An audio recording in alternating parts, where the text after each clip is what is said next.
IVF treatments పై 20,000 discount. Doctor consultation మరియు ultrasound scan ను ఉచితంగా అందిస్తున్నారు. 49 అంటే సంతానం, 49 అంటే సంతోషం. నమస్తే రమగారు. నమస్తే జయ. రమగారు, మనం అపూర్వ చింతామణి చేసుకున్నాం కదా, ఎన్ని ట్విస్టులు అండి. అసలు ఎంత బాగా నచ్చిందని నాకైతే పర్సనల్గా భలే నచ్చేసింది. నాకే కాదు, మామ్స్ అందరికీ కూడా చిన్న పెద్ద తేడా లేకుండా బాగా చూసారు. కానీ ఇలాంటి ట్విస్టులు ఉన్న స్టోరీస్ చెప్పట్లేదండి మీరు. అన్ని సజావుగా వెళ్ళిపోతున్నాయి, అన్ని రకరకాల ఆలోచనలతో వెళ్ళే స్టోరీలే వెళ్తున్నాం మనం. ట్విస్ట్ స్టోరీ కావాలి. సరే, కథా చరిత్సాగరంలో విదూషకుడి కథ చెప్దాం. అయితే నీకు చింతామణి, అపూర్వ చింతామణి అంత అన్ని ఎపిసోడ్స్ రావు. ఒక 3-4 ఎపిసోడ్లు 5 ఎపిసోడ్లు వస్తాయి. ఓకే, ఒక చిన్న సిరీస్ అనుకుందాం. పూర్వం ఉజ్జయిని నగరానికి ఆదిత్యసేనుడు అని ఒక రాజుగారు ఉండేవారు. ఈయన కొంచెం బలశాలి, శౌర్య వీర్య పరాక్రమాలన్నీ ఉన్నాయి. ఒకసారి ఈయన ఏం చేశాడట, గంగా తీరంలో తన సేనతోటి విడిశాడు. ఏదో ఒక క్షేత్ర దర్శనం చేసి గంగా తీరంలో ఉంటే, ఆ గంగా తీర ప్రాంతంలో ఉన్నటువంటి గుణవర్మ అనే ఒక ఆయన ఈయన దగ్గరకు వచ్చి, మహారాజా, నాకు ఒక చాలా సౌందర్యవతి అయిన కన్య పుట్టింది. మా ఇళ్లలో అంత అందమైన పిల్ల లేదు. అయితే ఇంత చక్కని చుక్కని మా వాళ్ళకే ఇవ్వాలని అనుకోకుండా ఎవరైనా మహారాజుల ఇళ్లలో పడాల్సిన పిల్లగా భావించి ఆ పిల్లని మీకు ఇద్దామని సంకల్పించాను. మీరు ఎలాగూ ఈ ప్రాంతానికి వచ్చారు కాబట్టి మా అమ్మాయిని చూసి మా పిల్లని పెళ్లి చేసుకోండి అన్నట్టు. అప్పట్లో ఏమిటో రాజులు నో అనేవాళ్ళు కాదు. విచిత్రంగా ఎవరు మా పిల్ల అందుకైతే దీన్ని చేసుకోండి అంటే చేసేసుకోవటమే. రెడీ అంటాం, చేసేసుకోవటం. సరే, పెళ్లి చేసుకుంటే పరమాద్భుత సౌందర్యవతి ఆవిడ. మామూలు సౌందర్యవతి కాదు. ఆవిడ అందచందాలకు ఎంత లోబడిపోయాడంటే, ఆయన తన తాలూకు రాజ్యభారం అంతా మంత్రులు, సేనాధిపతులు వాళ్ళ మీద బారేశాడు. ఆ భార్యతోటే ఉండేవాడు. సరే, కొంతకాలానికి ఆయనకి ఒక చక్కని అల్లారు ముద్దుగా ఉన్నటువంటి ఒక చక్కటి పిల్ల పుట్టింది. చాలా ముచ్చటగా ఉంది పిల్ల. దాన్ని అలాగే అల్లారు ముద్దుగా పెంచుకున్నాడు ఈయన. పెంచి ఆ పాపకి తేజస్విని అని పేరు పెట్టాడు. మహా తేజస్వితగా ఉంటుంది పిల్ల, చాలా అందమైన పిల్ల. తల్లి ఎంత అందగతో, తల్లితో పాటు రాచరికపు పాళ్ళు ఉన్నటువంటి తండ్రి యొక్క సౌందర్యం కూడా పుణికిపుచ్చుకుని చాలా అందంగా పుట్టింది. ఆ పిల్లంటే ఎంత ముద్దో ఎంత ఇదో. అయితే ఇలా ఎంతసేపు అంతఃపురానికే పరిమితి అయిపోయాడు ఆయన. అంటే దాంట్లోనే ఉండిపోయాడు, అంతఃపురంలోనే ఉండిపోతున్నాడు ఎక్కువగా. ఇంకా అసలు వ్యవహారాల జోలికి వెళ్ళడు. మంత్రులు చూస్తారు, సైన్యాధిపతులు చూస్తారు. ఇలాగా దానికోసమే ఉండిపోయేసరికల్లా సామంతులు కొంతమంది తిరగబడి ఏం చేస్తారు, ఈ రాజ్యాన్ని సొంతం చేసుకోవడానికి ప్రయత్నం చేస్తారు. సరే, ఒకనాడు ఏమైంది, ఒక సామంతుడు యుద్ధానికి వచ్చేసరికల్లా యుద్ధం అంటే మామూలుగా వ్యవహారాల్లోకి పెద్దగా రావట్లేదు, కానీ ఇలాంటి పెద్ద వ్యవహారాలు చూస్తున్నాడు ఆయన. సరే, ఏం చేశాడు, కూతురు కొంచెం 8-9 సంవత్సరాలు, అట్లా 10 ఏళ్ళు ఉన్నాయి ఇంచుమించుగా. ఆ పిల్లని, అమ్మాయి నేను కూడా వస్తానంటే ఒక పీడి ఏనుగు, ఆడ ఏనుగు మీద అమ్మాయిని కూర్చోబెట్టాడు. అంబారీలో చూస్తోందనమాట, యుద్ధం చూడడానికి వచ్చింది. ఒక బ్రహ్మాండమైన గుర్రం ఒకటి వేసుకున్నాడు. ఆ గుర్రాన్ని డైరెక్ట్ చేస్తున్నాడు. గుర్రంతో ఏనుగుని వెనకాల ఉంచుకున్నాడు. ఈయన ముందుకెళ్తుంటే ఈ చూపించే కూతురికి ఇట్లా తను ఎలా స్వారీ చేస్తాడో చూపించే ప్రయత్నంలో ఏమైంది, ఈ యుద్ధ భూమిని వదిలిపెట్టి ఆ గుర్రం పిచ్చెక్కినట్టు పరిగెత్తేసింది ఎక్కడికో. రాజుగారు మాయమైపోయేసరికల్లా ఈ సైనికులంతా కలవలబడ్డారు. దాంతో ఒక టెన్షన్ పుట్టేసింది, రాజుకి ఏదో అయిపోయిందని. ఆ టెన్షన్ తోటి ఏం చేశారు, విపరీతంగా యుద్ధం చేశారు, సామంతుడిని తరిమి కొట్టేశారు. కానీ రాజు మాత్రం ఎక్కడికి వెళ్ళిపోయాడో వాళ్ళకి తెలియలే. ఆ గుర్రం వెర్రెక్కినట్టు వెళ్ళిపోయింది ఇటో. పిల్ల ఏడ్చేస్తోంది, తండ్రి పారిపోతున్నాడు, ఎక్కడికో వెళ్ళిపోతున్నాడు. పారిపోవడం కదా, అది వెళ్ళిపోయాడు అంతే. ఆ గుర్రానికి ఒక రకమైన తిక్క పుట్టేసింది అనమాట. దానికి ఆ తిక్క పుట్టడానికి కారణం ఏంటంటే, పక్కన ఏనుగు మీద కూర్చుంది కదా రాజకుమార్తె, ఆ ఏనుగు ఘీంకరించేసరికి దాని చెవిలో మోగింది. అది దానికి తిక్క పుట్టింది దానికి. ఇక వీళ్ళంతా ఉన్న వాళ్ళంతా, సైన్యం అంతా అలా వెనక్కి వచ్చేసింది. పిల్లని చూసుకున్నారు, బాగానే జాగ్రత్తగా ఇంటికి తెచ్చేశారు లోపలికి, అంతఃపురంలోకి. ఇక ఆ పిల్ల ఏడవటం మొదలుపెట్టింది, మా నాన్నో అని. దాని జ్వరం వచ్చేసింది అది చిన్నపిల్లకి. రాజుగారు అయిపోజాలేడు. ఆ గుర్రం పరిగెత్తి అర్ధరాత్రి వేళకు ఒక అడవిలో ఆగేసరికల్లా రాజుగారు ఎట్లా దాన్ని ఆపి దిగి దాన్ని దండం పెట్టాడు. అమ్మ, నా తల్లి, ఎన్నేళ్ళ నుంచో నా దగ్గర ఉన్నావు, ఎప్పుడూ ఇలాంటి పని చేయలేదు, నువ్వే ఇప్పుడు నాకు దైవానివి. నేను ఎక్కడికి వచ్చానో ఏమిటో కూడా తెలియట్లేదు, నాకు అర్థం కాల ఈ పిచ్చి పరుగులో. నీకు తెలిసి ఉంటుంది, నన్ను రక్షించని ఆ గుర్రాన్ని కావలించుకొని బోల్సేపు ఏడ్చాడు. ఆ గుర్రం అక్కడ కాస్త మంచినీళ్ళు తాగి కాస్త తిమితపడి అది కూడా మెల్లిగా ఆలోచించుకుంది. మెల్లిగా ఆయన గుర్రం ఎక్కంగానే నిదానంగా నడుచు, అంతకుముందు పిచ్చెక్కినట్టు పరిగెత్తింది కదా, నడిచి 3:30, 4 అవుతుండగా ఉజ్జయిని నగర ద్వారాలు దాటించి ఓ చోట వదిలేసింది ఆయన. మొత్తానికి నగరం దాకా తీసుకొచ్చి పడిపోయింది గుర్రం. ఈయన దిగి చూసుకున్నాడు. ఈ పొద్దున్న మధ్యాహ్నం మొదలుపెట్టిన పరుగు ఈయనకి జుట్టంతా రేగిపోయి ఒళ్ళంతా పిచ్చిగా అయిపోయి బట్టలు కకావికలైపోయి ఎట్లా ఇప్పుడు అంత పిచ్చి పరుగులో ఏమవుతుందో తెలియదు. దుమ్ము ధూళి మొహం నిండా. సరే ఇట్లా ఈ 4 గంటలు తక్కువ 4 గంటలకి ఈ మఠం ఒక మఠంలాగా ఉంది. అక్కడ కొంతమంది బ్రాహ్మణులు అక్కడ ఉన్నారు. అక్కడికి వెళ్ళేసరికల్లా వాళ్ళేమనుకున్నారు, ఉజ్జయిని నగర ప్రారంభంలోనే ఒక శ్మశానం ఉంది. శ్మశానాన్ని దాటాకే నగర ద్వారాన్ని ఆనుకునే మఠం. అయితే ఈ ద్వారము సేనా పరిరక్షితంగా లేదు. సైన్యం గనక ఉండి సైనికులు ఉంటే రాజును గుర్తుపట్టేవాళ్ళు, గుర్రాన్నైనా గుర్తుపడతారు కదా. కనీసం ఎవ్వరూ లేరు. పొద్దునైన యుద్ధం గోలలో ఈ దారి వాళ్ళు వదిలిపెట్టేశారు. వాళ్ళు వదిలేశారు. ఎవ్వరూ లేరు అక్కడ. ఉంటే బాగుండేది ఆయన సంగతి. ఈ మఠం దగ్గరికి వెళ్ళేసరికి అలా బయట కొంతమంది బ్రాహ్మణులు నిద్రపోతున్న వాళ్ళు ఉన్నారు, కొంతమంది లేచున్నారు. ఈ వస్తున్నటువంటి రాజుని, ఆయన బట్టలు, ఆయన రేగిపోయిన జుట్టు, ఆయన మొహం చూసి భేతాళుడో ఎవరన్నా భూతావిష్టుడో లేచి శ్మశానం నుంచి వచ్చేస్తున్నట్టు భావించారు. అరిచర్చి కేకలు పెట్టేశారు. ఈయన లోపలికి ప్రవేశించబడి రాజు నిర్వహించే మఠమే అది. అప్పట్లో రాజ్యాల్లో ఉండే మఠాలు, అన్నదాన సత్రాలు, యాత్రా శిబిరాలు అవన్నీ రాజే నిర్వహిస్తాడు. రాజుకే ప్రవేశం దొరకల అక్కడ. వాళ్ళందరూ అరిచి కేకలు పెట్టారు, పో అన్నారు, మంత్రోచ్చాటం చేశారు. కొంతమంది నీళ్ళు తెచ్చి చల్లారు, గంగాజలం చల్లారు ఈయన మీద. ఈయన ఏం చెప్పబోయినా వాళ్ళ గోలలో వాళ్ళు వినిపించుకోవాలి. అయితే ఈ బ్రాహ్మణ సమాజంలో ఒక యువకుడైన బ్రాహ్మణుడు ఒక అతను ఉన్నాడు, విదూషకుడు అతని పేరు. అతనికి ఒక అగ్ని మంత్రం ఉంది. ఆ మంత్రం పునశ్చరణ కొన్ని లక్షలు చేసేసరికి అతనికి అగ్నిదేవుడు ఒక ఖడ్గాన్ని ప్రసాదించాడు. ఎప్పుడు కావాలంటే అప్పుడు ఆ ఖడ్గం అతని చేతిలోకి వస్తుంది. ధైర్యశాలి, అతనికి భయం లేదు. అగ్నిదేవుడు సాక్షాత్కారం లభించిన వాడికి ఏం భయం ఉంటుంది? అతని బ్రాహ్మణులందరినీ కసిరేశాడు. ఉండండి, ఏమిటో మీరు ఆగండి అని. బయటకు వచ్చాడు.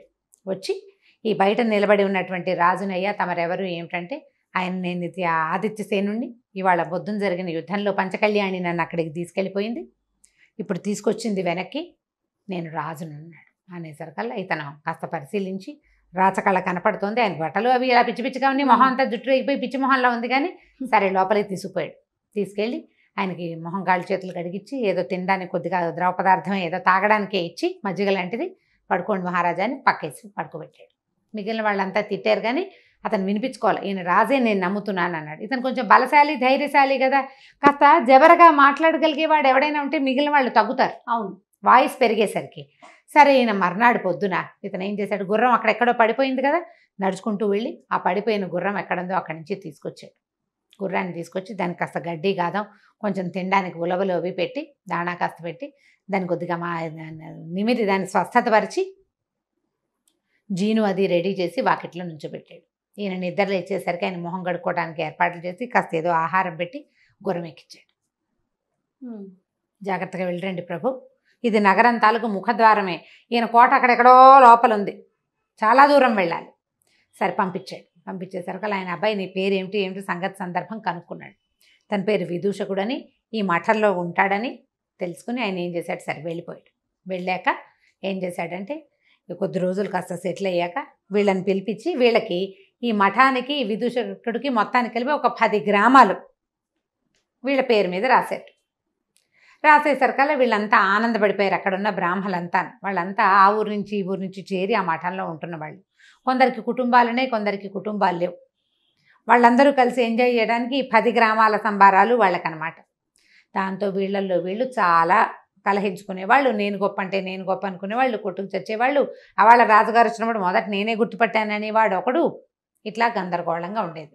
అప్పుడు ఒక నిష్ఠురొకడో ఏదో ఒక ఆయన వచ్చి అతను ఏమన్నాడంటే, మీరు కొన్నాళ్ళు పోయాక మీరంతా ఇక్కడ కొట్లాటలు వస్తాయి, కుక్కలు చింపిన విస్తరైపోతుంది మీ మఠం అంతాను, మీ పద్ధతులు ఏం బాగుండలేదు, మీరు అసలు మీలో ఎవడో ఒకడు ఒక ధైర్యశాలి, ఒక సాహసికుడిని నాయకుడిగా పెట్టుకోండి. ఈ గుంపంతకి కలిపి మఠం వచ్చింది, ప్రతివాడు రాజే ఇక్కడ, అలా ఉండకూడదు కదా, ఒక నాయకుడు ఉండాలి, వాడి మాట వినాలంటే సరే ఎవరు మాలో సాహసికుడు, నాకు అంత ధైర్యం ఉందంటే అంత ఉంది, నాకు ఇంత ఉంటే ఇంత ఉంది చెప్పుకున్నారు. ప్రతివాడికి రాజు అయిపోవాలనిపిస్తుంది. అవకాశం వస్తే ప్రతివాడు నేను గొప్ప అంటాడు. అప్పుడు ఇతను ఏమన్నాడంటే, అలా కాదు, ఓ పని చేద్దాం, ఆలోచించి సరిగా ఒక నియమం పెట్టుకుందాం. ఇక్కడికి దగ్గరలో శ్మశానం ఉంది కదా, 3 దొంగల్ని కొరతేశారు అక్కడ. ఎవడైతే అర్ధరాత్రి వెళ్ళి ఆ 3 దొంగల ముక్కులు కోసుకొస్తాడో వాడు అత్యంత సాహసి, వాడే మీకు నాయకుడు అన్నాడు. బ్రాహ్మలు వాళ్ళెవరో దొంగల్ని ముట్టుకుని వాళ్ళ ముక్కులు కోయటం ఏమిటి? జనం తగ్గిపోయారు, మా వల్ల కాదనుకున్నారు. మరి ఇప్పుడు రాజ్యం చేయాలంటే ఎలాంటి వాడు కావాలి? వాడికి అన్నీ కావాలి, ముక్కు కాదు, పేక్ కోయాలన్నా కొయ్యాల్సిందే. వాడు బ్రాహ్మడైతే ఏమిటి, ఇంకోటి అయితే ఏమిటి. కాబట్టి ఈ ముక్కులు కొయ్యాలి. ఎవరు చేస్తారంటే విదూషకుడు అన్నాడు, నేను చేస్తాను అని చెప్పాడు. నేను చేస్తానంటే సరే అందరు నవ్వారు. నీ వల్ల అవుతుందని. నా వల్ల అవుతుంది, నేను చేయగలను అన్నాడు. రాత్రి 12 గంటల వేళ బయటికి పంపించారు. ఏం చేస్తావో చెయ్యి నువ్వని. ఇతను ఆ మఠంలో నుంచి బయటకు వెళ్ళగానే అగ్నిదేవుడిని తలుచుకుని తనకు ఒక ఖడ్గం దొరికింది కదా, ఆ ఖడ్గం పుచ్చుకుని వెళ్ళాడు. వెళ్తే రాత్రి 12 శ్మశానంలో ఢాకినీ గణాలు తిరుగుతూ ఉంటాయిట. ఢాకినులు బతికున్న ఏమైనా ఇలా శిక్షలు పడిన వాళ్ళ రక్తం తాగుతాయి, శవాలలో మిగిలిపోయిన మాంసం ఉంటే తింటాయి. మహాభయంకరంగా భూతగణాలు ఉంటాయి అక్కడ. ఇప్పుడు ఉన్నాయో లేదో నాకు తెలియదు, నన్ను అడగండి. ఢాకినీ గణాలు తిరుగుతూ ఉంటాయి. సరే ఈయన వెళ్ళాడు. ఇలా మొహాలు పైకెత్తిపోయి ఉన్నటువంటి ఆ 3 దొంగలది ముక్కులు కోసేశాడు. కోసి ఉత్తరీయంలో మూట కట్టుకున్నాడు. వెనక్కి తిరిగి వస్తుంటే అతనికి ఒక విచిత్రమైన దృశ్యం కనపడింది. ఒక సన్యాసి ఒకడు ఒక శవం మీద కూర్చుని ఏమిటో పూజ చేసి జపం చేస్తున్నాడు. ఏమిటి వీడు చేస్తున్నది అంటే, డెడ్ బాడీ ఉంది అక్కడ. వాడు ఏదో ఒక గోరీని తవ్వి బాడీని తీసి బయటపెట్టి దాని మీద కూర్చుని జపం చేస్తున్నాడు. ఇతను ఏమనుకున్నాడు, ఏమిటి వీడికి ఏం సిద్ధి కోసం వీడు చేస్తున్నాడు, అదేమిటో చూద్దామనుకుని ఒక పక్కనే దాక్కున్నాడు. దాక్కుని చూస్తున్నాడు నేరుగా ఏం జరుగుతోందా అని. ఉన్నట్టుండి హి హి హి హి అని వినపడింది. శవంలోంచి శబ్దం వస్తుంది. శవం నుంచి శబ్దం వస్తుంది. దాని నోట్లోంచి ఒక అగ్నిజ్వాల లాంటిది వచ్చింది. దాని బొడ్డులోంచి ఇన్ని ఆవాలు ఇట్లా పైకి ఇట్లా కుప్పగా వచ్చినాయి. అతను ఇట్లా దోశలు పెట్టి ఆవాలని పట్టుకున్నాడు. ఆవాలే సన్యాసి ఆవాలని మూట కట్టి ఉత్తరీయంలో పెట్టుకున్నాడు. లే అన్నాడు. ఈ డెడ్ బాడీ ఠకీమని లేచి నుంచింది. విడాన్ చూస్తున్నాడు అనమాట. సరే ఏం చేశాడు ఈ సన్యాసి, ఎగిరి ఆ శవం భుజాల మీద కూర్చున్నాడు. ఆ శవం నడుచుకుంటూ వెళ్ళిపోతుంది. అది వాహనంగా ఉంది, కొద్దిగా గాల్లో తేలుతూ. వీడికి మన విదూషకుడికి ఇది భయం లేదు, సాహసికుడు ఇతను. కత్తిపుచ్చుకుని తిరగలిగేవాడు కదా. సరే ఇలాగో మనం కోసుకొచ్చిన ముక్కులు మన భుజానే ఉన్నాయి కదా, దీని సంగతి ఏమిటో చూద్దామని వాళ్ళ వెనకాలే పడి వెళ్ళాడు. వెళ్ళేసరికల్లా వాడు ఎక్కడికి వెళ్ళింది, ఈ సన్యాసిని మోస్తున్నటువంటి డెడ్ బాడీ ఒక కాళీ మందిరం, పురాతన దేవీ మందిరం ఒకటి ఉంది. మామూలుగా ఎవ్వరూ తిరగరు అక్కడికి, పాడు పడిపోయి ఉంటుంది. అందులోకి వెళ్ళేసరికి 7 ఢామ్ అని కింద పడిపోయింది. అది కింద పడిపోయింది. ఈయనేమో దిగి సన్యాసి లోపలికి నడిచి వెళ్ళిపోయాడు. శవం పని అయిపోయింది అక్కడ. దాన్ని అక్కడ ఆపి తన లోపలికి వెళ్ళాడు అనమాట. మళ్ళీ అతను లేస్తే బయటకు వస్తే ఇది లేచి నుంచుంటుంది. అక్కడి నుంచి లోపలికి వెళ్ళాడు. లోపలికి వెళ్ళేసరికి ఆ సన్యాసి పెద్ద చూస్తే లోపల బ్రహ్మాండమైన కాళీ విగ్రహం కనిపించింది. భైరవ శక్తి చాలా పెద్దది. వీడు పోయి దండం పెట్టాడు. సన్యాసి ఈ మన విదూషకుడు అట్లాగే చూస్తున్నాడు ఉత్సాహంగా. ఏంటి జరుగుతుంది ఇప్పుడు అనేసరికల్లా, నేను నీకు శవ పూజ చేశాను, నాకు ఏమిటి ఆకాశగమన శక్తి లభించింది. వీళ్ళు ఆకాశంలోనే వచ్చాడు, అతను పరిగెత్తుకుంటూ రాలా. శవం కొంచెం గాల్లో తేలుకుంటూ వచ్చింది. ఆకాశగమన విద్య లభించింది నాకు. మరి ఇప్పుడు ఏం చేయమన్నావో చెప్పు. ప్రపంచంలో ఉన్నవన్నీ నాకు కావాలి, నాకు అన్నీ కావాల్సిందే. ఎలాగైనా నేను ఏం చేయమంటే అది చేస్తాను, ఎలాగైనా నువ్వు చెప్పింది చేస్తా. నువ్వు శవ పూజ చేయమన్నావు, చేశాను, అది అయిపోయింది. ఇప్పుడు నన్ను ఏం చేయమంటావు అని అడిగితే, ఈ భైరవ శక్తి లోపల నుంచి చెప్పింది, ఆదిత్యసేనుడి కూతురుని తెచ్చి నాకు బలివ్వు, అప్పుడు నీకు సకల విద్యలు సిద్ధిస్తాయి. ఆదిత్యసేనుడు ఎవరు? ఈ విదూషకుడు రక్షించిన రాజు. ఆయన కూతురు తేజస్విని అనే పిల్ల. విదూషకుడు ఆశ్చర్యం, ఏమిటి నేనుండగానే, నేను ఒకడింత శక్తివంతుడిని ఈ రాజ్యంలో ఉంటే ఆదిత్యసేనుడు కూతుర్ని ఎవడైనా దొంగతనం చేయటం ఏమిటి?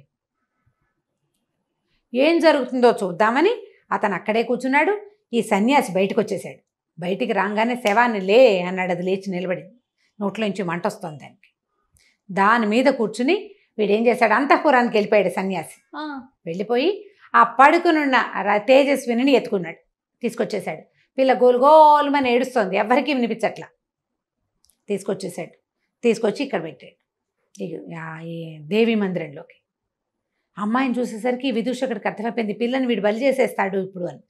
ఈ అమ్మాయిని రక్షించాలి. ఆ అమ్మాయికి ఒక 16 ఏళ్ళు ఉన్నాయి, 16 ఏళ్ళు, ఓ 16 ఏళ్ళు అంటే పెళ్ళిడికి వచ్చిన పిల్లే. ఆ పిల్లని తీసుకొచ్చేసాడు. తీసుకురాగానే ఈ మూల నుంచునున్నాడు విదూషకుడు.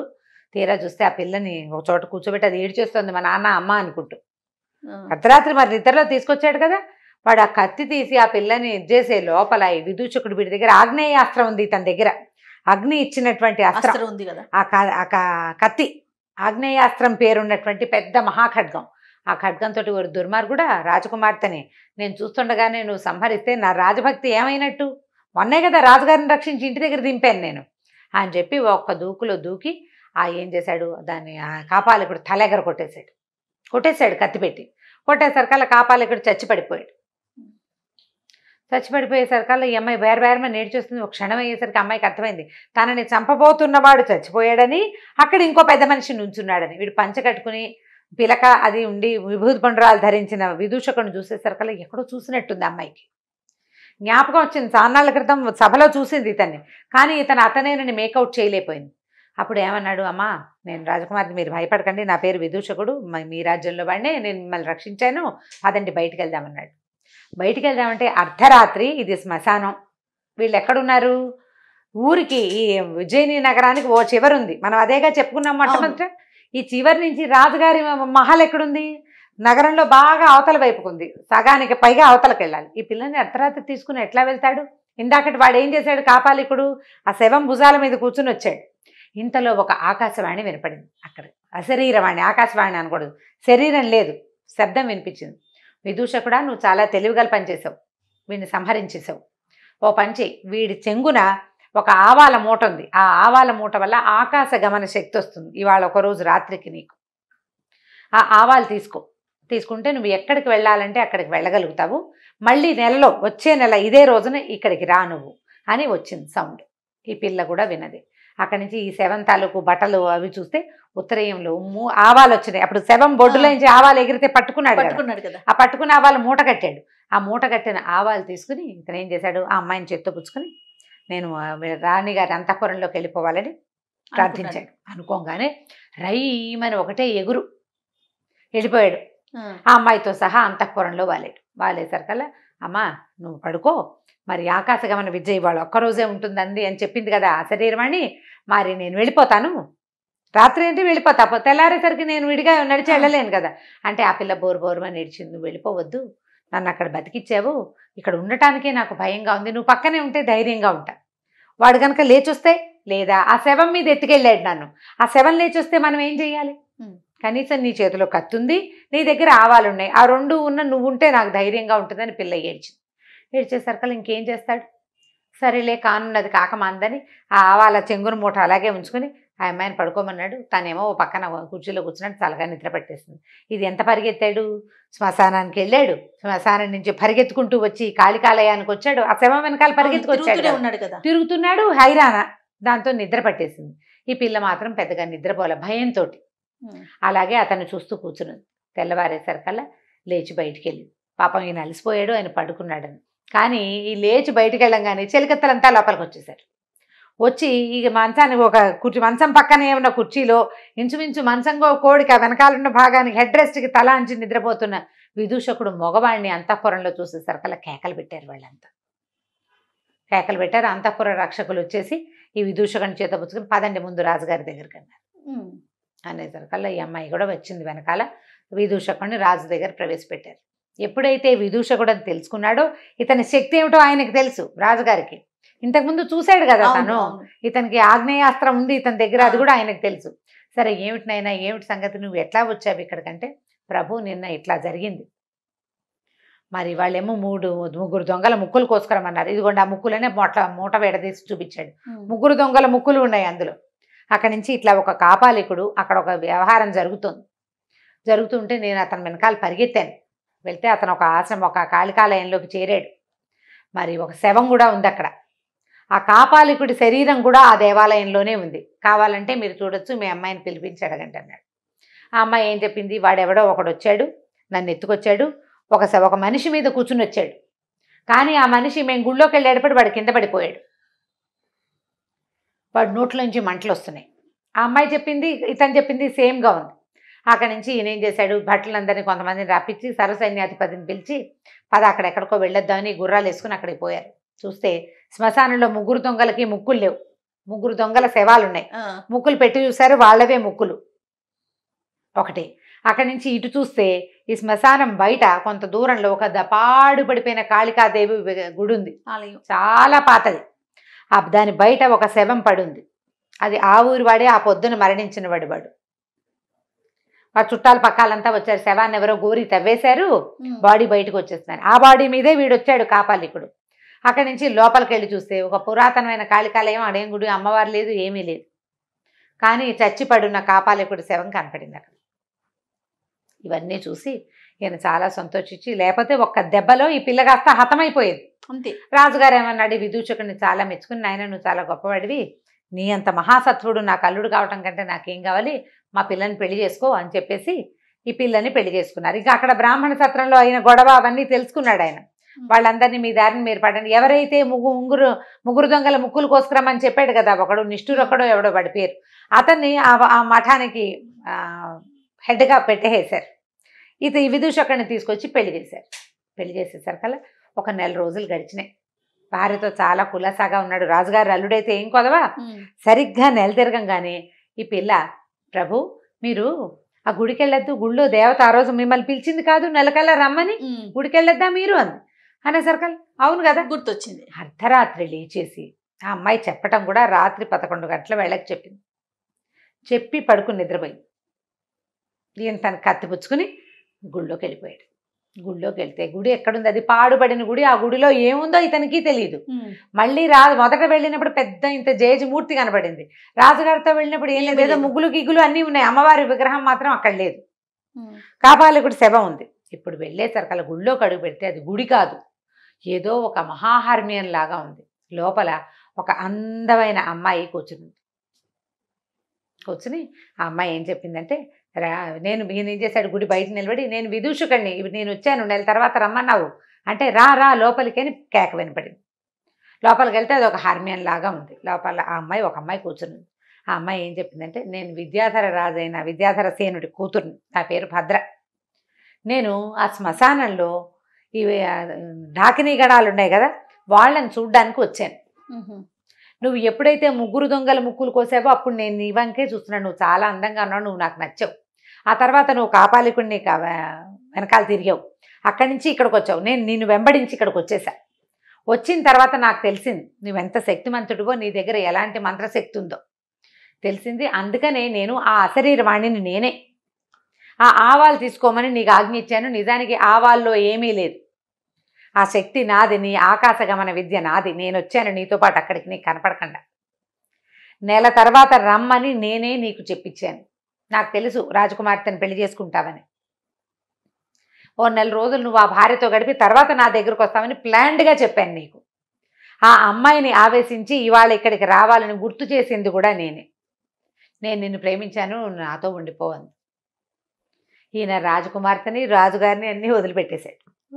విద్యాధర కన్నా తిరిగితే ఇక రాజుగారి కూతురు ఎందుకు ఉంది, పెళ్ళాం ఉండి అని చెప్పి ఈ అమ్మాయితోటి ఉండిపోయాడు. కొన్ని రోజులు గడిచిపోయినాయి. అక్కడ రాణిగారి యువరాణి తెల్లవారి నిద్రలేచి భర్తేటి చూసుకుంది. మా ఆయనేడి ఏడవటం మొదలుపెట్టి. రాజుగారు రాణిగారు అంతా ఏమైపోయాడు, రాత్రి 11 గంటలకి తాంబూలాలు ఇచ్చారు. తర్వాత ఏమైందో తెలీదు. అప్పుడు ఈ అమ్మాయి గుర్తు చేసుకుని, కాదండి గుళ్ళోకి వెళ్ళుంటాడు, ఆ గుడికి నేను చెప్పానంటలా. ఆ పిల్ల గుర్తులేదు, నేనే గుళ్ళోకి వెళ్ళాలని గుర్తు చేశానని గుర్తులేదు.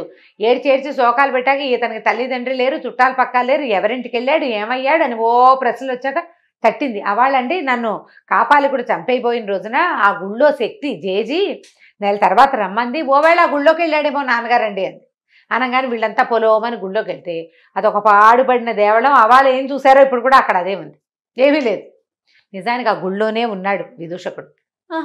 ఆ లోపల ఒక హర్మ్యం లాంటిది, అదంతా మాయమహత్యాల్లో ఉందన్నమాట. అతను అక్కడ ఉన్నా కూడా వీళ్ళకి కనపడలా. అయితే ఏమైంది, ఈ రాజుగారు అంతా వెతికిస్తున్నాడు, అన్ని బ్రాహ్మణ అగ్రహారాలు, ఆ ఊళ్ళు ఈ ఊళ్ళు వెతికేస్తున్నారు, చెరువులు దొరువులు. వెతుక్కుంటుంటే ఒక యోగి ఒక ఆయన ఈ దీనికి వచ్చాడు సభకి. వచ్చినప్పుడు ఆయన యువరాణిని చూసి, అమ్మాయి నువ్వేం బెంగపెడకు, మీ ఆయన మంచి ఏమంటారంటే దివ్యోత్తేజాన్ని పొందుతున్న దశలో ఉన్నాడు, ఇప్పుడు తిరిగి వస్తాడు, తిరిగి రాడేమో భయపడబోక నువ్వు, ఆయన చాలా దివ్య వైభవాన్ని పొందుతున్న పరిస్థితుల్లో ఉన్నాడు అతని జాతకం ప్రకారం. నీ జాతకం ప్రకారం కూడా కొద్ది రోజులు నీతో భర్త ఉండడు, కానీ అతను బతికే ఉన్నాడు, తిరిగి వస్తాడు, నువ్వు కంగారు పడద్దు అన్నారు. అనేసరికి సరే అమ్మాయి కాస్త ఏడుస్తున్నా భర్త లేడని మూసుకున్నప్పటికీ నిదానిచ్చింది, ఏడుపు తగ్గించుకుంది. ఈ భద్రతో ఉన్నాడు కదా, ఈ భద్ర ఇతను కొన్నాళ్ల పాటు బాగా ఎంజాయ్ చేశారు, హాయిగా ఉన్నారు వాళ్ళిద్దరే. ఒకనాడు ఈ భద్రకి ఒక స్నేహితురాలు ఉంది, యోగేశ్వరిని. ఆవిడొచ్చి ఏం చెప్పిందంటే, నువ్వు విద్యాధర కన్యవయ్యి ఇలాగా ఈ మానవుడితో జతకట్టామని వాళ్ళందరూ నీ మీద కోపంగా ఉన్నారు, నిన్ను శిక్షించడానికి వచ్చేస్తున్నారు, పారిపో ఇక్కడి నుంచి. ఎలా పారిపోవాలి? ఇక్కడి నుంచి తూర్పు వైపున కార్కోటకం అనే ఒక నగరం ఉంది, అది దాటాక సీతద అనే ఒక నది ఉంది, ఆ నది దాటిన తర్వాత ఉండిన పర్వతం, ఒక సిద్ధపర్వతం ఒకటి ఉంది అక్కడ, సీతోద అనే నది, దాని తర్వాత ఒక సిద్ధపర్వతం. ఆ పర్వతం మీదకి విద్యాధరులు రారు, నువ్వు ఇమీడియట్గా అక్కడికి పారిపో, తలదాచుకో, వీళ్ళు రారు, నువ్వు వెళ్ళి ఉండగలుగుతావు, స్త్రీవి, నువ్వు మానవుడితో జతకట్టున్నావు కాబట్టి. మగవాళ్ళు రాలేరు, నిన్ను శిక్షించలేరు. మరి ఇప్పుడు నేను వీడినేం చేయను అని వాడు ఏడ్చింది. నేను ఇతను వదిలిపెట్టలేంటే ఏం పర్వాలేదు, ఇతను మహాసత్వుడు, ఇతని దగ్గర ఆగ్నేయాస్త్రం ఉంది, పైగా అసలు వెరుపు లేదు, ఇతనికి విషయం కొద్దిగా చెప్పి నువ్వు ఇక్కడి నుంచి లేచక్క పారిపో ఇక్కడి నుంచి, వాళ్ళు వచ్చే లోపల అని చెప్పి వెళ్ళిపోయింది. ఈ భద్ర కాస్త ఏడ్చి దుఃఖించి మొత్తానికి ఆ భర్తకి తన ఈ విదూషకుడికి చెప్పిందనమాట, నేను కార్కోటక నగరం ఉంది, దాని తర్వాత నది ఉంది, ఆ తర్వాత విద్యాధర సిద్ధపర్వతం ఒకటి ఉంది, విద్యాధరులు రారు, నేను అక్కడికి వెళ్ళిపోతున్నాను, నువ్వు అక్కడికి రా, ఈ ఉంగరం ఉంచుకో అని ఒక ఉంగరం వేలికి పెట్టింది. డెంగుమని మాయమైపోయింది. ఈయనకి తెలిసింది తను ఎక్కడున్నాడు. అమ్మాయి మాయమైపోగానే ఆమె పెట్టినటువంటి ఆకాశ హర్మ్యం ఉంది చూడు లోపల, మాయ హర్మ్యం కూడా మాయమైపోయింది. ఈయన పాడుపడిన కాళికాలయంలో కూర్చుని ఉన్నాడు. హడిలిపోయాడు, ఏమిటి నేను ఇక్కడికి ఎందుకు వచ్చాను అని. కానీ అతనికి ఏమనిపిస్తుంది, ఒక కళలాగా తను ఇక్కడికి వచ్చినట్టు, ఇక్కడ ఒక విద్యాధర కన్యక మహాసౌందర్యవతి ఉన్నట్టు, తను దాంతోటే చాలా కాలం గడిపినట్టు జ్ఞాపకం ఉంది, కళ లాగా అనిపిస్తుంది. వేలికేమో ఉంగరం ఉంది, అంటే ఇదంతా నిజం. అయ్యో నాకు ఆ కళ్ళలో చూస్తున్న స్త్రీయే కావాలని ఉంది. ఎలా అక్కడికి వెళ్తాం?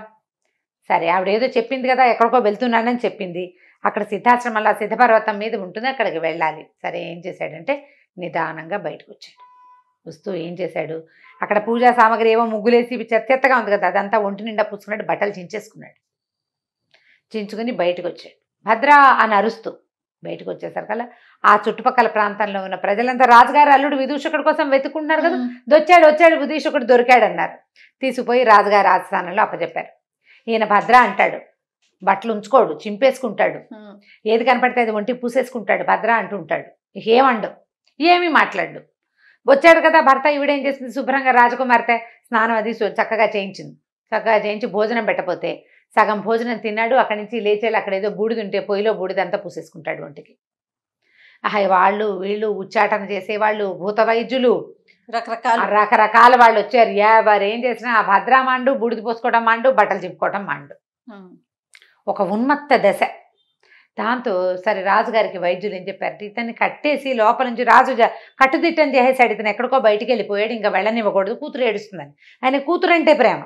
ఇవి వచ్చిన వైద్యులు ఏం చెప్పారంటే, వదిలిపెట్టేయండి ఇతన్ని, మెల్లిగా సెట్ అవుతాడు, ఏదో చూశాడో ఏదో విన్నాడో, ఎందుకంటే నిన్నటిదాకా తెలివైన వాడు, ఆగ్నేయాస్త్రం ఉంది ఇతనికి, అగ్ని ఉపాసకుడు, ఏదో జరిగి ఇలా అయ్యాడు, వదిలిపెడితే అతనంతటా అతనే సెట్ అవుతాడంటే. సరే కూతురికి కూడా చెప్పాడు, అమ్మాయి ఏదో వేళకు వస్తే అన్నం పెట్టమ్మా, బట్టలు చింపుకున్నాడులే, బూడిది పూసుకున్నాడులే, నార్మల్ అవ్వలేదు నువ్వు ఏడబాక, ఎలాగో చెప్పాడు మనకి యోగి, ఇతను నార్మల్ అవుతాడని, వదిలిపెట్టు, ప్రశాంతంగా ఉండు, కట్టుదిట్టం చేయొద్దు, బయటికి పోనీ, కాస్త అటు ఇటు తిరిగి వస్తే ఏం తొక్కాడో ఇవన్నీ వచ్చినాయి, ఇంకోటి ఏదైనా తొక్కి సరే అవుతాడని కూతురికి నచ్చ చెప్పాడు.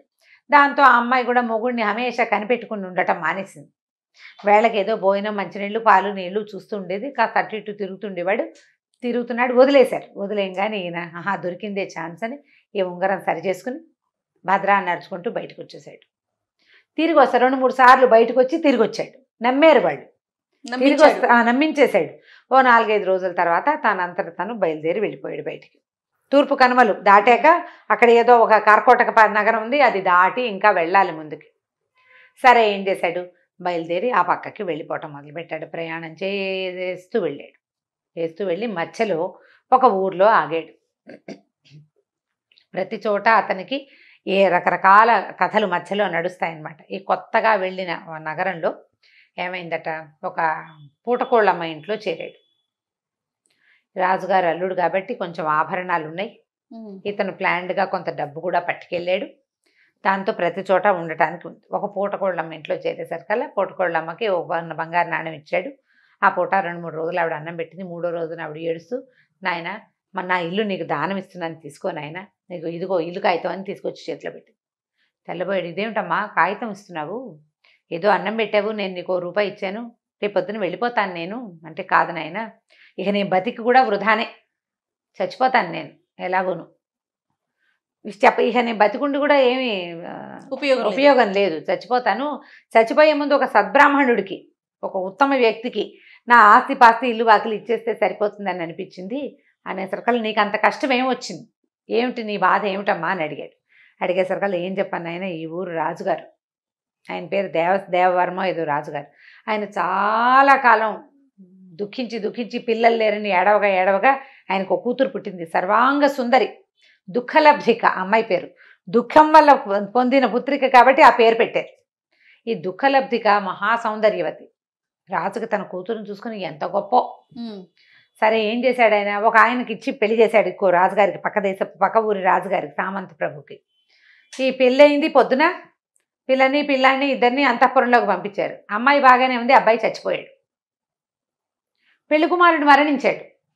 దాంతో ఆయన ఏం చేశాడు, మళ్ళీ పెళ్లి చేశాడు. రెండోవాడు పోయాడు. 4 పెళ్ళిళ్ళు చేశాడు వరుసగా ఆయన. ప్రతివాడు వివాహం అవుతుంది, అంతఃపుర ప్రవేశము, రాజకుమార్తెని ఆయన ఏమీ చేయడు, కానీ వాడు చచ్చిపోతాడు. దాంతో రాజు కొళ్ళు మండిపోయింది.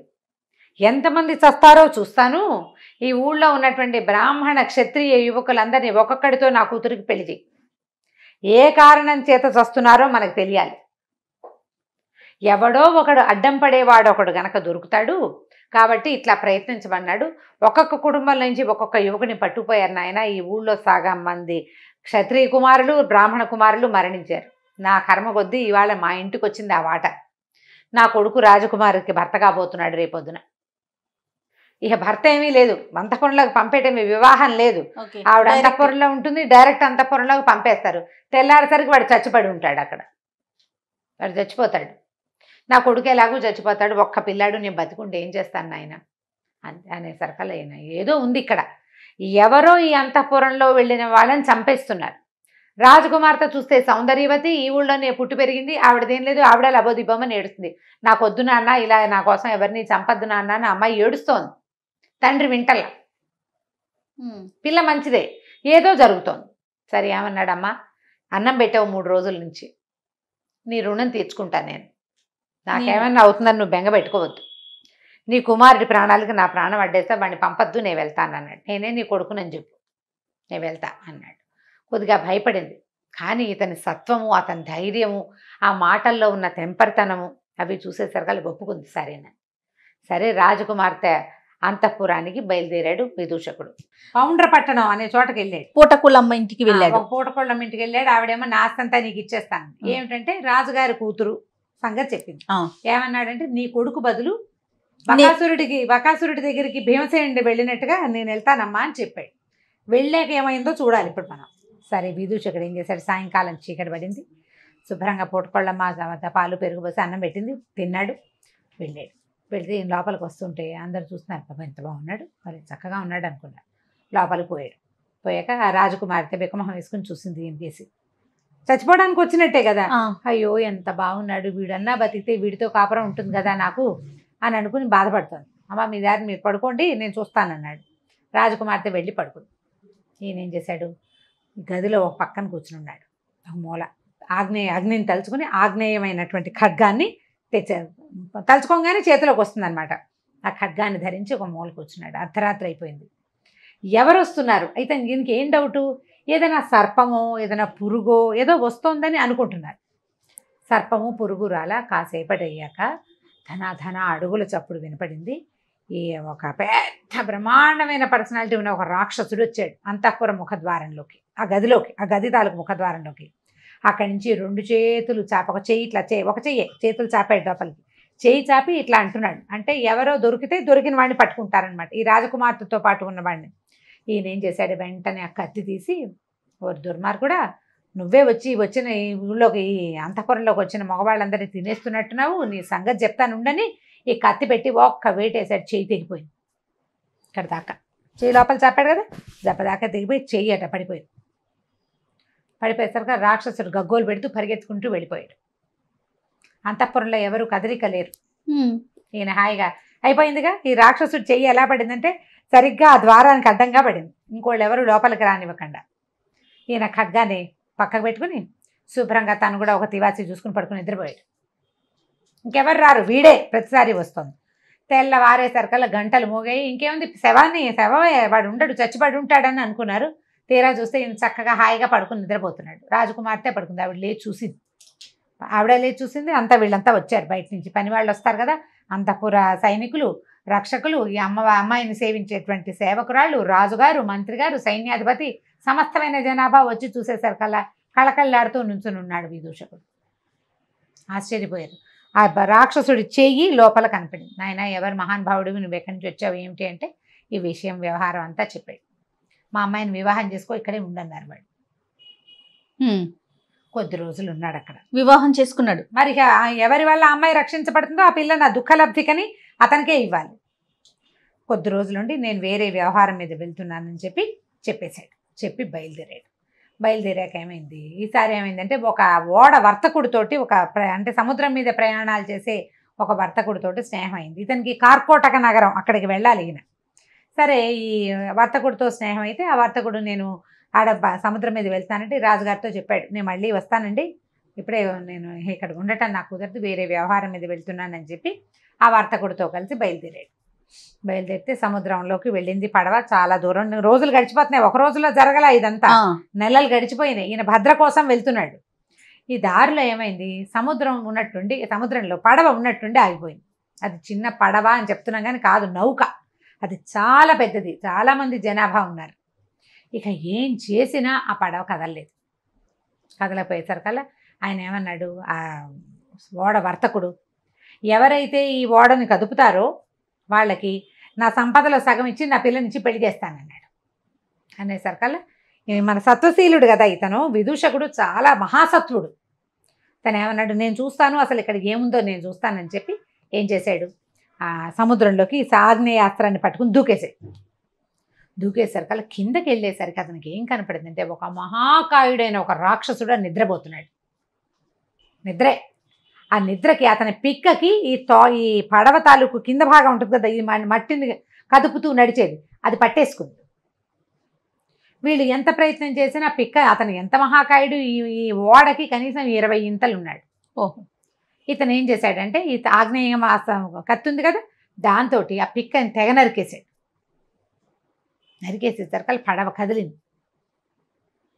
కదిలితే వెళ్ళే ముందు ఏం చెప్పాడు, ఇతనికి ఎట్లా వేశారు వీళ్ళని సముద్రంలోకి వెళ్ళటానికి, నడుముకి తాడేసి వదిలిపెట్టారు సినిమాటిక్గా.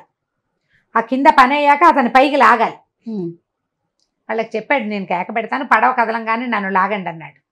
అనేసరికల్లా సరే అందరు ఒప్పుకున్నారు. మరి పైన ఉన్నారు కదా, ఇదే ఒక సినిమాలో చూశారు, జ్ఞాపకం చేసుకోండి. ఆ సినిమాలో ఐడియా వాళ్ళ సొంత ఐడియా కాదు, కాసిం ఇలాంటి కథల్లోది, ఇది కథా సరిసాగరంలో కథ. సరే కిందకేశారు, తాళ్ళు పట్టుకుని ఉంచుకున్నారు కదా, పైనుంచి పట్టుకున్నారు, అతని కాళ్ళు పట్టుకుని కిందకి వదిలిపెట్టారు. తల కిందలుగా వచ్చాడు కిందకి. నరికేం కానీ పడవ కదిలింది. నావ కదలంగానే వాళ్ళు ఏం చేశారు, అది నా వర్తకుడు కనిపించింది, ఈ బాపడు వీడెవడికో నా పిల్లని నేను ఎందుకు ఇవ్వాలి, పడవ ఎలాగూ కదిలిపోయింది, వీడు కొత్తగా స్నేహం పోనివ్వమని ఏం చేశాడంటే తాళ్ళు నరికించేశాడు. అయ్యో, ఈ తలకిందులుగా ఉన్న విదూషకుడు పెళ్ళమని నీళ్ళలోకి పడిపోయాడు పూర్తిగా.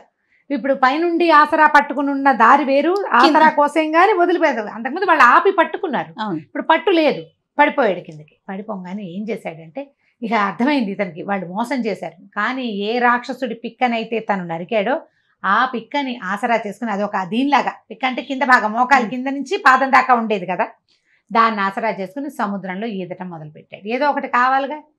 సముద్రాన్ని ఈదుతూ ఒక పక్కకి ప్రయాణం, సముద్రం ఏ పక్కకి తీసుకెళ్తే ఆ పక్కకి అట్లా ప్రయాణం చేసుకుంటూ వెళ్ళాడు. ఒక నది ఒక తీరానికి చేరాడు, సముద్రమే ఒక తీరానికి చేరేసరికి ఒక అశరీరవాణి వినపడింది. భళా విదూషక, నువ్వు చాలా గొప్ప సమర్థుడివి, మహాసత్వుడివి, నేను నీ ఆరాధ్యతమైనటువంటి అగ్నిహోత్రుణ్ణి. ఇక్కడి నుంచి, ఇది దిగంబర దేశం, ఇక్కడి నుంచి 7 రోజుల్లో నువ్వు కార్కోటక నగరానికి చేరతావు. అక్కడ దాకా నీకు ఆకలి దప్పులు లేకుండా వరం ఇస్తున్నాను. కార్కోటక నగరం వెళ్ళాక అక్కడ నీ యొక్క మనసు తీరుతుంది, నువ్వు చాలా సమర్థుడివి, నువ్వు ఇలాగే నీ పనులు చేసుకుంటూ ఉండమని ఆజ్ఞ వినపడింది అశరీరవాణి. ఆ తర్వాత అతను అక్కడి నుంచి 7 రోజులు ప్రయాణం చేసి ఆ కార్కోటకం అనే నగరానికి చేరాడు. అది చాలా గొప్ప అద్భుతమైన నగరం, ఎంత బాగుందో. అక్కడ ఆ రాజువారు, ఆ ఊరి రాజుగారు కట్టినటువంటి ఒక బంగారు దేవాలయం ఉందట. ఆ దేవాలయానికి వెళ్ళాడు. ఇతను మంచి రూపాలు లావణ్యమైన వాడు కదా, అందమైన వాడు. అక్కడున్న బ్రాహ్మణ సమాజం అతన్ని బాగా ఆదరించింది, భోజనాలు పెట్టారు, చక్కగా దేవాలయం అంతా చూశాడు, చుట్టుపక్కల ఊరంతా చూశాడు. అక్కడి నుంచి ప్రయాణించాలి తను.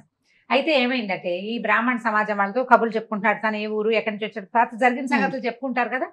రాజుగారిది ఒక ఇది వినపడింది. ఏమిటి, రేపు ఉదయం ఎవరైనా సరే కుమారుడు, క్షత్రియుడు కానీ బ్రాహ్మణుడు కానీ రాజకుమార్తెని వివాహం చేసుకోవాలని కోరుతున్నట్లయితే వాళ్ళు ఈ రాత్రికి రాజకుమారి అంతఃపురంలో నిద్ర చేయాలో అని. ఈయన తెలివిగలవాడు, ముందే సత్వుడు, ప్రధానంగా ఇలాంటి ఏమైనా ఛాలెంజెస్ ఉంటే ఉత్సాహంగా ఉంటుంది. నేను చేస్తానన్నాడు. అనేసరికల్లా ఈ బ్రాహ్మణ సమాజం అంతా అంది, నాయన అంత సులువు కాదు, రాజుగారి కూతురు దగ్గరికి ఎవడెళ్తే వాడు చచ్చిపోతున్నాడు అంతఃపురంలో, ఇలా జరుగుతుందని వాళ్ళు ఏంటంటే ముందు రోజు నిన్ను టెస్ట్ చేస్తారు, నువ్వు బతికుంటే రేపొద్దున పెళ్లి చేస్తారు, బతికలేకపోతే నిన్ను వదిలేయటమే. అమ్మాయి పెళ్లి చేయడానికి ఇప్పటికి సంవత్సరాలుగా ప్రయత్నిస్తున్నారు, ఈ టంకేస్తారు, రానివాడు రాడు, వచ్చినవాడు వస్తాడు, ఇవాళ రారు, రేపు మళ్ళీ టంకేస్తారు, రేపు ఎవడో ఒకడు వెళ్తాడు పిచ్చి పెద్దవా, వాడు దొరికిపోతాడు అనేసరికి తను ఏమిటో చూస్తాను, నేను ఆల్రెడీ ఇలాంటిది ఒక క్రియ చేశాను, నాకు తెలుసు, నేను వెళ్తానన్నాడు. ఎంత వద్దన్నా అతను వినలా. అయితే అతను ఇలా తలుచుకోగానే అతని చేతిలోకి కత్తి రావడాన్ని చూసిన బ్రాహ్మణ సమాజం అంతా నమ్మింది, వీడి దగ్గర ఏదో మహావిద్య ఉంది. సరే, ఈయన అంతఃపుర ప్రవేశం చేశాడు. ఆ రాజకుమార్తె ఎంత అందగత్తో ఇతను చూసి ఏడవటం మొదలుపెట్టింది. అయ్యో, నా మళ్ళీ చచ్చిపోవడానికి ఇంకొకడు వచ్చాడే అని. ఆ రాత్రి ఆవిడని పడుకోమన్నాడు. ఈయన మెలకుగా ఉన్నాడు. ఈసారి ఒక రాక్షసుడు మళ్ళీ వచ్చాడు. వాడు ఎడం చేయి లోపలికి పెట్టి ఇతన్ని పట్టుకోపోయాడు. వాడికి కుడి చేయి లేదు. ఇతను ఏం చేశాడు, ఆ చేయి గట్టిగా పట్టుకుని వాడు జుట్టు పట్టేసుకున్నాడు. ఎవడరా నువ్వు, అసలు ఏమిటి నీ సంగతి ఏమిటి అనేసరికల్లా ఆయన విదిలించుకుని, బాబు నువ్వెవరో నన్ను పట్టుకున్నావు, నీకు చాలా బలశాలివి నువ్వు, నేను ఒక యమదంశుడు అనే ఒక రాక్షసుణ్ణి, నాకు 2 కూతుళ్ళు, ఓ కూతురు పౌండ్ర నగరంలో రాజు కూతురు దుఃఖలబ్ధికగా అక్కడ ఉంది, రెండోది విద్యుత్ ప్రభ ఇక్కడ ఉంది అమ్మాయి. నా కూతుళ్ళు 2ని ఈ వేరే మానవులతోటి సంగమం కుదరదు వాళ్ళకి, అందుకని వాళ్ళని రక్షించడానికి వాళ్ళ దగ్గరికి ఎవరు వచ్చినా సరే నేను వాళ్ళని చంపేస్తాను, మగవాళ్ళు మా పిల్లల్ని ఏం చేయకూడదు. ఓహో, ఆ రాజులకు తెలియదు, వాళ్ళు భూలోకపు రాజులు, వాళ్ళ ఆడపిల్లకి పెళ్లి చేయటమే వాళ్ళ ఉద్దేశం. వీడి ఉద్దేశం అది కాదు, వీడికి ఒక మహాపురుషుడు కావాలి తన కూతుళ్ళకి.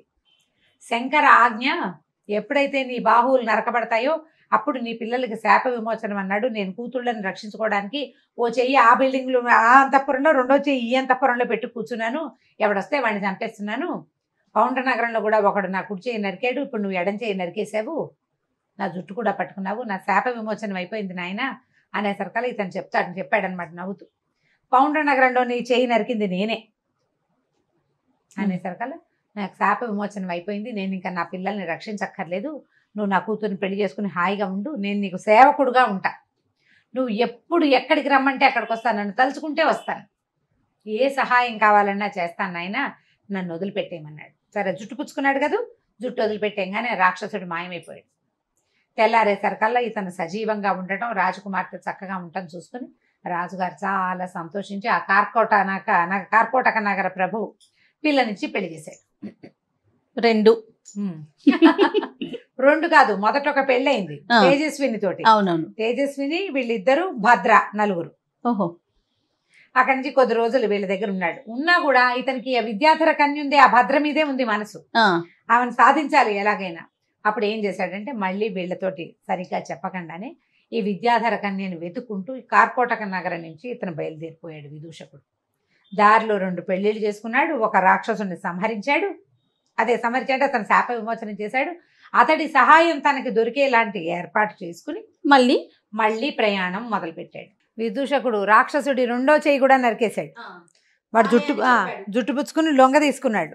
నేను ఎక్కడికైనా వెళ్ళాలంటే నేను ఏం పని కావాలంటే ఆ పని చేస్తానని ఒప్పుకున్నాడు ఆయన. ఆ రాజకుమార్తెను వివాహం చేసుకున్నాడు. కొద్ది రోజులు ఉన్నా కూడా విద్యాధర కన్య అయినటువంటి భద్ర కోసం బయలుదేరాడు. బయలుదేరి ఏం చేశాడు, ఆస్థానం నుంచి బయటకు వచ్చేసాక అతన్ని యమదంశుడనే ఆ రాక్షసుడిని తలుచుకున్నాడు. నన్ను సిద్ధపర్వతం, ఇప్పుడు మనం కార్కోటక నగరంలో ఉన్నాం, ఇక్కడి నుంచి ఇంకా ముందుకెళ్ళాలి. సీతోద అనే ఒక నది ఉంది. ఆ నదికి అవతల గట్టున ఉదయన పర్వతంలో ఒక సిద్ధపర్వతం ఒకటి ఉంది, నన్ను అక్కడికి తీసుకెళ్ళు. ఆయన భుజం మీద కూర్చుంటే తీసుకుపోయి అక్కడ దింపేసాడు. దింపేసి ఇది సిద్ధులు తిరిగేది, విద్యాధరులు వాళ్ళు ఉంటారు, నేను రానివ్వరు నన్ను పైకి, నేను మళ్ళీ నువ్వు తిరిగి వస్తానంటే నేను ఇక్కడికే రాగలుగుతా అని చెప్పి యమదంశుడు ఈయన అక్కడ వదిలిపెట్టి వెళ్ళిపోయాడు. సరే ఈయన ఏం చేశాడు, ఆ పర్వతం మీదకి ఎక్కాడు. ఎక్కితే ఎక్కగా బాగా చక్కగా తోటలాగా ఉండి ఒక బంగారపు దిగుడు బావి ఒకటి కనపడింది అక్కడ.